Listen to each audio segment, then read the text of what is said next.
दोस्तों, क्या आप जानते हो कि 9 साल की कौन सी बच्ची ने नेशनल कार्टिंग चैंपियनशिप जीत ली है? साथ ही कौन सा राज्य राष्ट्रीय जल पुरस्कार 2025 में शीर्ष पे रहा है? और यूनाइटेड नेशन टूरिज्म की पहली महिला उपाध्यक्ष कौन बनी है? तो आज हम इस वीडियो में 13 नवंबर 2025 के ऐसे ही 15 मोस्ट एमपी टॉपिक को डिटेल में कवर करेंगे, वो भी कुछ ही मिनटों में, जो आपकी सारी वनडे, स्टेट और सभी कॉम्पिटिटिव एग्जाम के लिए बहुत ही ज़्यादा हेल्पफुल रहेगा। तो पूरा वीडियो बड़े ध्यान से देखना। आप देख रहे हैं आपकी अपनी YouTube channel current affairs by MK, और अगर अभी तक आपने चैनल को सब्सक्राइब नहीं किया तो जल्दी से कर लीजिए। तो चलिए वीडियो स्टार्ट करते हैं। सबसे पहले पिछले दिन के सारे क्वेश्चन का फटाफट से फ्लैश रिकैप कर लेते हैं। कल का पहला क्वेश्चन था 2025 के बुकर प्राइज़ के विजेता का नाम क्या है?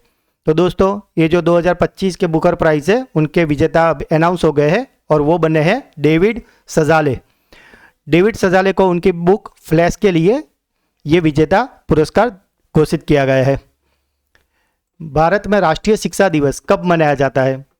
तो दोस्तों, आप जानते ही हो कि 11 नवंबर को हमारे प्रथम शिक्षा मंत्री मौलाना अबुल कलाम आज़ाद का जन्मदिन होता है और उन्हीं के जन्मदिन पर मनाया जाता है राष्ट्रीय शिक्षा दिवस। और इस बार की थीम क्या थी?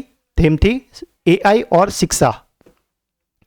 मित्र शक्ति 2025 संयुक्त सैन्य अभ्यास कहाँ आयोजित किया गया था? तो दोस्तों, ये जो मित्र शक्ति संयुक्त सैन्य अभ्यास है वो इंडिया और श्रीलंका के बीच होता है और इस बार ये हुआ था बेलगावी, कर्नाटक में, और ये इसका 11वां संस्करण था।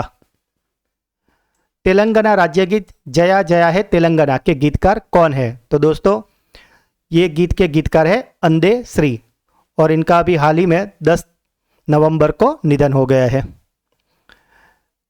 तेलंगाना इंडिया इंटरनेशनल चैलेंज 2025 का महिला एकल खिताब किसने जीता था? तो दोस्तों, ये जीता था मानसी सिंह ने। टाइम आउट के सिटी लाइफ इंडेक्स 2025 के अनुसार एशिया का सबसे खुशहाल शहर कौन सा है? तो दोस्तों, एशिया का सबसे खुशहाल शहर बना है मुंबई। दूसरे नंबर पर था बीजिंग और तीसरे नंबर पर था शंघाई, चीन। प्रवासी भारतीय दिवस 2026 की थीम क्या घोषित की गई है? तो दोस्तों, हर साल 9 जनवरी को प्रवासी भारतीय दिन हम मनाते हैं और इस बार इसकी थीम है वैश्विक भारतीयों को सशक्त बनाना। नवंबर 2025 में भारतीय नागरिकता प्राप्त करने वाले और भारतीय राष्ट्रीय फुटबॉल टीम के लिए खेलने के लिए योग्य बनने वाले ऑस्ट्रेलियाई फुटबॉलर का नाम क्या है? तो दोस्तों, ये जो ऑस्ट्रेलियाई फुटबॉलर है उन्होंने अब भारतीय नागरिकता एक्सेप्ट कर ली है और अब वे इंडिया की ओर से खेलेंगे और इनका नाम है रायन विलियम्स।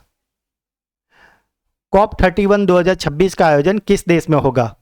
तो दोस्तों, आप जानते ही हो कि अभी कुछ ही दिन पहले COP 30 का आयोजन हुआ था ब्राज़ील में और अब COP 31 का आयोजन होने वाला है ऑस्ट्रेलिया में। बहु विवाह प्रतिबंध विधेयक 2025 लागू करने वाला कौन सा राज्य है? तो दोस्तों, ये जो बहु विवाह प्रतिबंध विधेयक है इसे लागू किया है असम ने। नवंबर 2025 में कॉलिंस डिक्शनरी द्वारा किस शब्द को वर्ड ऑफ द ईयर घोषित किया गया है? तो दोस्तों, कॉलिंस डिक्शनरी का वर्ड ऑफ द ईयर बना है vibe coding. EdelGive Harun India परोपकार सूची के अनुसार किस महिला को भारत की सबसे उदार परोपकारी घोषित किया गया है? तो दोस्तों, ये सबसे उदार परोपकारी महिला बनी है रोहिणी नीलेकणी और इन्होंने 204 करोड़ का दान किया है, इसलिए उनको ये परोपकारी घोषित किया गया है।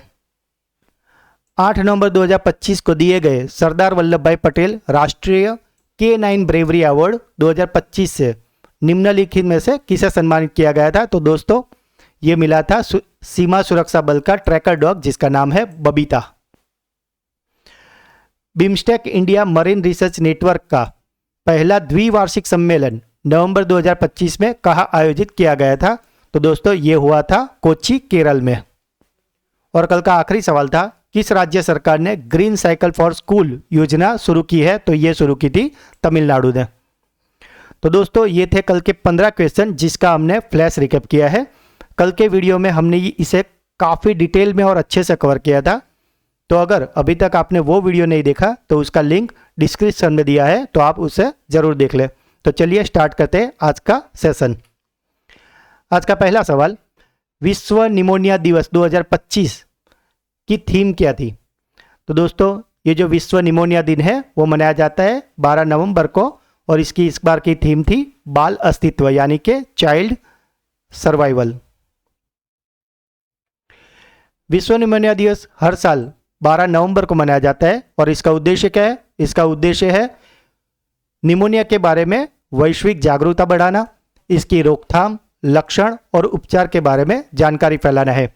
2025 की थीम जैसे कि हमने बात की, इस बार की थीम थी बाल अस्तित्व यानी कि चाइल्ड सर्वाइवल, और ये इसलिए रखी गई थी कि जो बच्चों में निमोनिया से होने वाली मौतों की ओर ध्यान आकर्षित करता है। यह दिन पहली बार 2009 में ग्लोबल कोइलेशन अगेंस्ट चाइल्ड निमोनिया द्वारा शुरू किया गया था, और ज़्यादातर ये जो निमोनिया है वो 5 साल से कम और 65 साल से अधिक उम्र वाले बुजुर्गों में ज़्यादा होता है, और ये फैलता है बैक्टीरिया से। नेक्स्ट क्वेश्चन, हाल ही में FMSCI Indian National Karting Championship में भारत की पहली महिला राष्ट्रीय चैंपियन कौन बनी है? तो दोस्तों इसकी चैंपियन बनी है अर्शी गुप्ता। ये जो आप देख रहे हैं यही है अर्शी गुप्ता, और ये सिर्फ 9 साल की है। 9 वर्षीय अर्शी गुप्ता ने यह उपलब्धि FMSCI Indian National Karting Championship 2025 के अंतिम दौर में हासिल की है। यह अंतिम रेस का आयोजन बेंगलुरु में हुआ था। यह खिताब जीतने वाली वह पहली महिला है। अर्शी गुप्ता ने रेस में अपनी टीम पेरेग्रीन रेसिंग का प्रतिनिधित्व किया है, यानी कि उनकी टीम का नाम है पेरेग्रीन रेसिंग। अर्शी ने अपने कार्टिंग कैरियर की शुरुआत 2020 में जूनियर वर्ग से की थी, और उन्होंने 2022 में भी उप विजेता का स्थान हासिल किया था। और यह उपलब्धि इसलिए भी काफ़ी खास मानी जा रही है क्योंकि भारत में महिला मोटर स्पोर्ट एथलीटों के लिए ये प्रेरणा का काम करेगी। नवंबर 2025 में इंटरपोल का सर्वोच्च पदक किसे प्राप्त हुआ है? तो दोस्तों ये जो इंटरपोल का सर्वोच्च पदक है वो मिला है जनरल शेख राशिद बिन अब्दुल्ला अल खलीफा, जो कि है बहरीन के आंतरिक मामलों के मंत्री और साथ ही बहरीन के राजशाही परिवार के भी सदस्य है, और उन्हें यह सम्मान मिला है नवंबर 2025 को। शहरी गतिशीलता भारत सम्मेलन 2025 में सर्वश्रेष्ठ सार्वजनिक परिवहन प्रणाली वाला शहर का राष्ट्रीय पुरस्कार किसे मिला है? तो दोस्तों ये जो पुरस्कार है ये मिला है MTC चेन्नई को।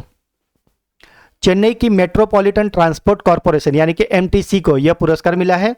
यह पुरस्कार गुरुग्राम हरियाणा में 18th यानी कि 18वें शहरी गतिशीलता भारत सम्मेलन और एक्सपो 2025 में प्रदान किया गया।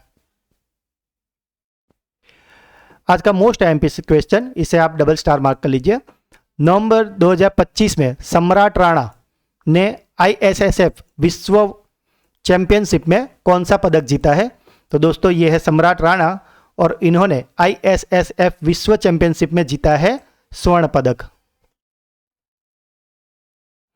सम्राट राणा ने 10 मीटर एयर पिस्टल स्पर्धा में भारत का पहला ओलंपिक स्वर्ण पदक जीता है। उन्होंने यह ऐतिहासिक उपलब्धि 10 नवंबर 2025 को हासिल की है, और यह चैंपियनशिप कहाँ हुई थी? यह चैंपियनशिप हुई थी मिस्र, इजिप्ट में। सम्राट राणा को 243.7 अंक के साथ ये गोल्ड प्राप्त हुआ है। और अगर साथियों की बात करें तो वरुण तोमर ने 221.7 अंकों के साथ कांस्य पदक, और चीन के काई हु ने 243.3 अंकों के साथ रजत पदक जीता है। सम्राट राणा, वरुण तोमर और श्रवण कुमार की टीम स्पर्धा में स्वर्ण पदक भी जीता है। और इस बार की थीम क्या थी? इस बार की थीम थी शूटिंग, खेल, शांति और दोस्ती। छठा राष्ट्रीय जल पुरस्कार समारोह 2025 में हाल ही में सर्वश्रेष्ठ राज्य की श्रेणी में शीर्ष पर कौन सा राज्य रहा है? तो दोस्तों ये जो राष्ट्रीय जल पुरस्कार समारोह 2025 है उसमें शीर्ष पर रहा है महाराष्ट्र। ये पुरस्कार 18 नवंबर 2025 को राष्ट्रपति श्रीमती द्रौपदी मुर्मू द्वारा प्रदान किए जाएंगे। और कहाँ दिए जाएंगे? ये दिए जाएंगे विज्ञान भवन दिल्ली में। पहले नंबर पर था महाराष्ट्र और दूसरे पे था गुजरात और तीसरे पे था हरियाणा। हाल ही में प्रथम विश्व युद्ध की समाप्ति की कितनीवीं वर्षगांठ मनाई गई? तो दोस्तों आप जानते हो कि जो फर्स्ट विश्व युद्ध था वो 1914 से लेकर 1918 के बीच में हुआ था और 11 नवंबर 1918 को प्रथम विश्व युद्ध के सहयोगियों और जर्मनी के बीच में युद्ध विराम के समझौते पर हस्ताक्षर हुए थे। यानी कि अब इसके हो गए हैं पूरे 107 साल। हाल ही में भारत वियतनाम सैन्य अभ्यास विनबेक्स का छठा संस्करण कहाँ आयोजित हो रहा है? तो दोस्तों यह बात हो रही है विनबेक्स की, तो ये हो रहा है वियतनाम की राजधानी हनोई में। वियतनाम की राजधानी हनोई में 11 से 29 नवंबर 2025 तक ये सैन्य अभ्यास चलने वाला है और इसका उद्देश्य है दोनों सेनाओं के बीच संयुक्त परिचालन क्षमताओं को बढ़ाना। और इस बार की थीम क्या थी? इस बार की थीम थी मानवीय उत्कृष्टता के लिए एकजुट। कुछ प्रमुख सैन्य अभ्यास की बात कर लेते हैं जो भारत अन्य देशों के साथ करता है। तो भारत और संयुक्त राज्य अमेरिका के बीच में सैन्य अभ्यास होता है, उसका नाम है युद्धाभ्यास। यूएसए, जापान और ऑस्ट्रेलिया के साथ जो सैन्य अभ्यास होता है उसका नाम है मालाबार। रूस के साथ होता है इंद्र। फ्रांस के साथ सैन्य अभ्यास होता है वरुण। थाईलैंड के साथ होता है सैन्य अभ्यास मैत्री। जापान के साथ सैन्य अभ्यास होता है धर्मा गार्जियन। मालदीव के साथ सैन्य अभ्यास होता है एक्वेरिन। उज्बेकिस्तान के साथ सैन्य अभ्यास होता है दस्तलिक। मिस्र के साथ सैन्य अभ्यास होता है उसका नाम है साइक्लोन। और एक बहुराष्ट्रीय सैन्य अभ्यास भी होता है जिसमें मिस्र, यूएसए और कई अन्य देश पार्ट करते हैं, उसका नाम है ब्राइट स्टार। और रूस और अन्य कई देश जो पार्टिसिपेट करते हैं उसका नाम है जापद। नवंबर 2025 में जनजातीय गौरव वर्ष और भगवान बिरसा मुंडा की 150वीं जयंती के उपलक्ष्य में आदि चित्र प्रदर्शनी कहाँ आयोजित की गई है? तो दोस्तों ये जो आदि चित्र प्रदर्शनी है वो आयोजित हुई है मुंबई में।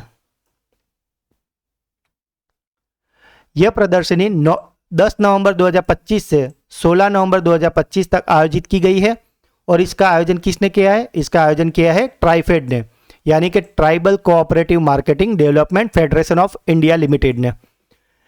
इसका आयोजन हुआ था मुंबई में पीएल देशपांडे महाराष्ट्र कला अकादमी में। यह प्रदर्शनी जनजातीय गौरव वर्ष और भगवान बिरसा मुंडा की 150वीं जयंती के उपलक्ष्य में आयोजित की गई थी और इसका उद्देश्य था भारत की समृद्ध जनजातीय कला और विरासत को प्रदर्शित करना ताकि आदिवासी समुदायों की संस्कृति को बढ़ावा मिल सके।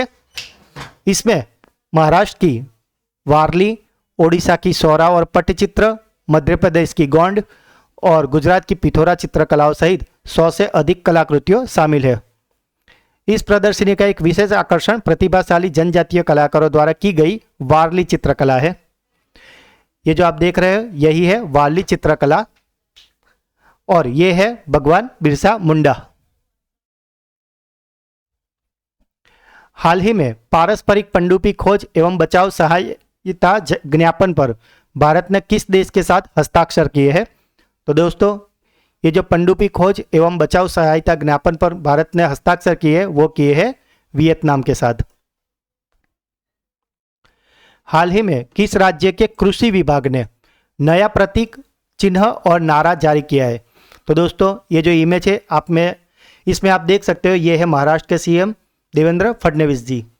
तो इसका सही जवाब है महाराष्ट्र और ये है कृषि विभाग का नया प्रतीक चिन्ह और उनका नारा है शाश्वत खेती समृद्ध किसान। हाल ही में प्रधानमंत्री नरेंद्र मोदी ने 1020 मेगावाट की पुनात सांगछू 2 जल विद्युत परियोजना का उद्घाटन किया है, वो किस देश में है?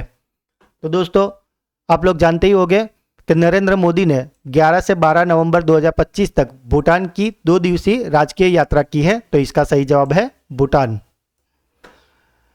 उन्होंने भूटान के राजा जिग्मे खेसर नामग्याल वांगचुक के साथ संयुक्त रूप से इस परियोजना का उद्घाटन किया है जो कि भूटान की राजधानी थिम्पू में किया है। अब बात है भूटान की, तो भूटान से रिलेटेड कितने फैक्ट है उस पर नज़र डाल देते हैं।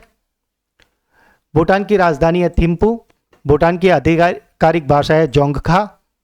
भारत और भूटान में पहली रेल संपर्क परियोजना को मंजूरी दी है। भारत और भूटान की सीमा पर पहले इंटीग्रेटेड चेकपोस्ट शुरू हुआ है। भारतीय शिक्षाविद अरुण कपूर को भूटान ने शाही सम्मान प्रदान किया है। दुनिया की पहली क्रिप्टो पर्यटन भुगतान प्रणाली भूटान ने शुरू की है।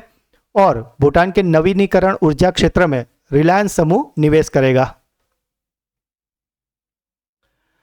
नवंबर 2025 में संयुक्त राष्ट्र पर्यटन यानी कि यूएन टूरिज्म के कार्यकारी परिषद की पहली महिला उपाध्यक्ष कौन बनी है? तो दोस्तों जो भी पहला होता है वह एग्जाम पॉइंट ऑफ व्यू से काफ़ी इंपॉर्टेंट होता है, तो इसे भी आप डबल स्टार मार्क कर लीजिए। तो ये बनी है शेखा नासिर अल नोवेश। शेखा नासिर अल नोवेश ये अपना पदभार जनवरी 2026 से ग्रहण करेगी और वो अगले 4 साल तक ये पद पे रहेगी। भारत के विदेश मंत्री एस जयशंकर ने 12 नवंबर 2025 को किस देश की यात्रा की है? तो दोस्तों ये जो हमारे विदेश मंत्री है एस जयशंकर, वो अभी गए हैं कनाडा। उद्देश्य क्या है? तो राजनैतिक संबंधों को सामान्य करने का उद्देश्य से ये यात्रा की गई है। आज का आखिरी सवाल, हाल ही में पहला जल संचय जन भागीदारी यानी कि JSJB जन संचय जन भागीदारी पुरस्कार में शीर्ष सर्वश्रेष्ठ प्रदर्शन करने वाला राज्य कौन सा है? तो दोस्तों इसमें पहला राज्य है तेलंगाना। तेलंगाना ने इस पहल के तहत 5.2 लाख जल संरक्षण संरचनाओं को निर्माण कराया है। तो दोस्तों ये थे आज के 15 मोस्ट IMP क्वेश्चन जिसे हमने डिटेल में कवर किया है। अब बारी है आपके ब्रेन बूस्टर क्विज की। तो चलिए शुरू करते हैं, जिसका आंसर आपको कमेंट करना है। आज का पहला सवाल, हाल ही में FMSCI Indian National Karting Championship में भारत की पहली महिला राष्ट्रीय चैंपियन कौन बनी है? छठा राष्ट्रीय जल पुरस्कार समारोह 2025 में हाल ही में सर्वश्रेष्ठ राज्य की श्रेणी में शीर्ष पर कौन सा राज्य रहा है? और हाल ही में किस राज्य के कृषि विभाग ने नया प्रतीक चिन्ह और नया नारा जारी किया है? तो दोस्तों सारे क्वेश्चन के आंसर आपको कमेंट करने हैं।